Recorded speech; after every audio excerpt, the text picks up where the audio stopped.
Philippians chapter 4, verses 4 through 5. It reads, "Rejoice in the Lord always, and again I say, rejoice. Let your moderation be known unto all men. The Lord is at hand." It was when I lived in the suburbs of Chicago that the Lord saved me while reading a Gideon Bible in a Minneapolis hotel room. And that was while I was on a business trip there. And this changed everything in my life. And our neighbors took notice of what was going on in our household.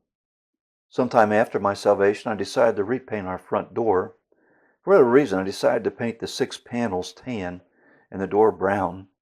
One day, a woman who lived across the street came over and stated, "I knew you guys became religious, but I didn't think you would paint a cross on your door." I did not know what she was talking about until I went out and looked back at the front door. You see, the storm door just framed the upper portion of the 4 tan panels in such a way as to make the brown painted parts look like a cross peering out through the window there, or the piece of glass there. The point of all this is to say that people observe us in life. The woman across the street identified the changes in our lifestyle and linked the painting on the door to our home as a sign of what the Lord had done in our lives. You see, people take notice. In these 2 verses, Paul indicates that we should demonstrate the reality of our relationship with Jesus. First, Paul wrote, "Rejoice in the Lord always, and again I say, rejoice." Twice we see the present tense command to rejoice. That means it's important. He wrote that we should rejoice without ceasing. Joy that is that great expression of faith that is seen by everyone.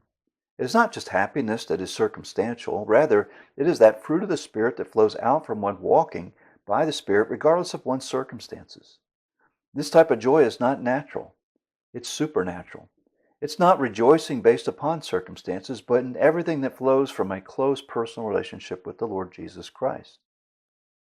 The second thing Paul wrote was, "Let your moderation be known to all men." Now, what does that mean? The word translated as moderation in the Greek refers to a disposition of being suitable, equitable, fair, mild, gentle. You read about that in Strong's lexicon. It is a disposition that represents the virtues of godliness in a person's life. It is seen in one's calm, gentle, and confident demeanor. This person is not one who seeks a quarrel or is contentious in any way. He's very forbearing, actually. The Lord desires that the reality of our relationship with Him be evident to those both inside and outside the body of faith. That's inside and outside the church. It is seen as one lives by the Spirit, and when they do, they will display the fruit of the Spirit. What are the fruit of the Spirit? Paul wrote about it, but the fruit of the Spirit is love, joy, peace, long-suffering, gentleness, goodness, faith, meekness, temperance. Think about it.